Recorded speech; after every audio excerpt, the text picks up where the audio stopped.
नमस्कार, मैं शशांक अग्रवाल।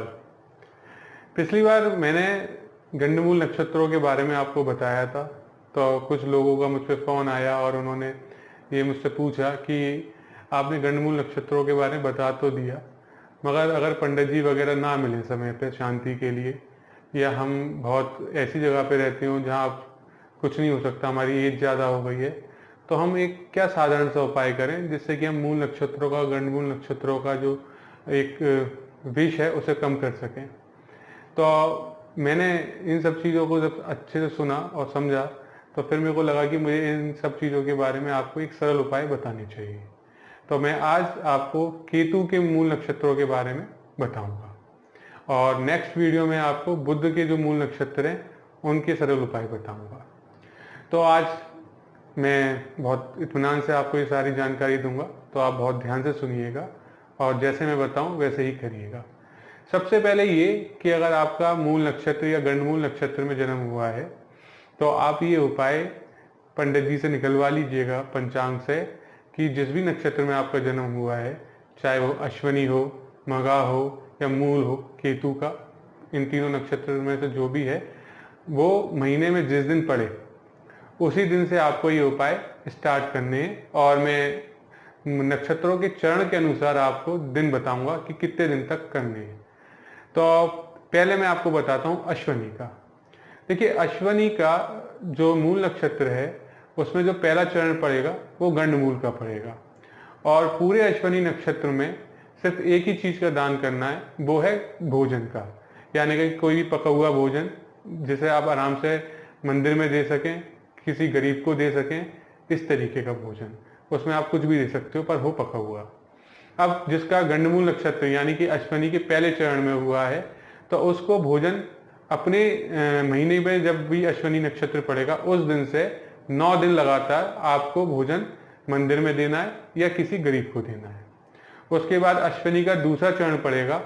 इसमें 2 दिन का बताया गया है, केवल 2 दिन भोजन का दान करना है, पर क्योंकि इसका एक रीजन है, क्योंकि चंद्रमा वृषभ नवमांश में होगा। वृषभ नवमांश में चंद्रमा को थोड़ा बल मिल जाता है, इस कारण से इसका केवल 2 दिन बताया गया है। तो आप 2 दिन लगातार इसमें भोजन दान कर सकते हो।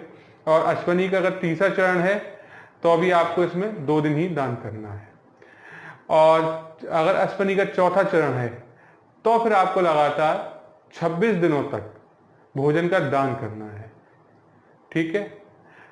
अब आते हैं इसमें मघा नक्षत्र पे।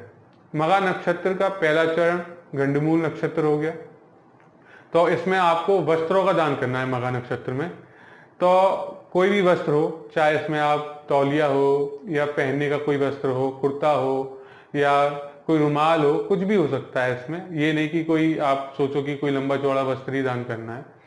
तो मघा नक्षत्र के अंदर वस्त्र आएंगे, और अगर आपका मघा के पहले चरण में अगर जन्म हुआ है तो आपको 40 दिनों तक लगातार वस्त्र का दान करना है। वस्त्र में आप यही ध्यान रखिएगा, सफ़ेद हो या कोई लाइट कलर के कपड़े हो, ज़्यादा काले नीले डार्क कलर ना हो, ये आप ध्यान रखिएगा, केवल लाइट कलर के ही कपड़े हों। अगर आपका मघा के दूसरे चरण में जन्म हुआ है तो आपको 12 दिनों तक करना है वस्त्र का दान। अगर आपका मघा के तीसरे चरण में हुआ है तो 27 दिनों तक आपको वस्त्र का दान रेगुलर करना है। अगर आपका मघा के चौथे चरण में जन्म हुआ है तो आपको लगातार 30 दिनों तक वस्त्र का दान करना है। ठीक है। अब बात करते हैं मूल नक्षत्र की, जो केतु का अंतिम नक्षत्र है मूल, उसकी बात करता हूं। अगर मूल के पहले चरण, पहला चरण गंडमूल है तीनों का ही केतु के, तो आप इसका ध्यान रखिएगा। और मूल नक्षत्र के अंदर चांदी की चीजें आती हैं, तो बहुत से लोग चांदी का बर्तन रेगुलर दान नहीं कर सकते, तो वो किसी सुनार से प्योर चांदी का करीब 99% या 95% चांदी का एक तार बनवा लें, और उस तार के छोटे छोटे टुकड़े कर लें, 2-2 इंची 2.5-2.5 इंची के। और वो टुकड़े आपको रेगुलर, अगर पहले चरण में हुआ है मघा के, तो 10 दिनों तक आपको मंदिर में देना है या किसी गरीब को देना है। दूसरे चरण में हुआ है तो 60 दिनों तक देना है। तीसरे चरण में हुआ है तो 25 दिनों तक देना है। और चौथे चरण में हुआ है तो केवल 14 दिनों तक हुआ है। इसमें मघा नक्षत्र में जिसका भी जन्म हुआ है उसको एक ध्यान जरूर रखना है, वो लास्ट में चांदी का एक छोटा सा बर्तन जरूर दान करे, जो भी उसका दिन अंतिम हो, जो मैंने बताया उसके अनुसार। और इसके साथ साथ मैं यही कहूँगा, बाकी जो मैंने उपाय आपको बताए थे पहले भी कि जिनका मूल नक्षत्र में जन्म हुआ है और कोई उपाय नहीं कर सकते तो गाय कुत्ते कौवे को रेगुलर रोटी दें और मावस को आप उसमें अंधे और कोढ़ी आसन में सेवा दे सकते हैं।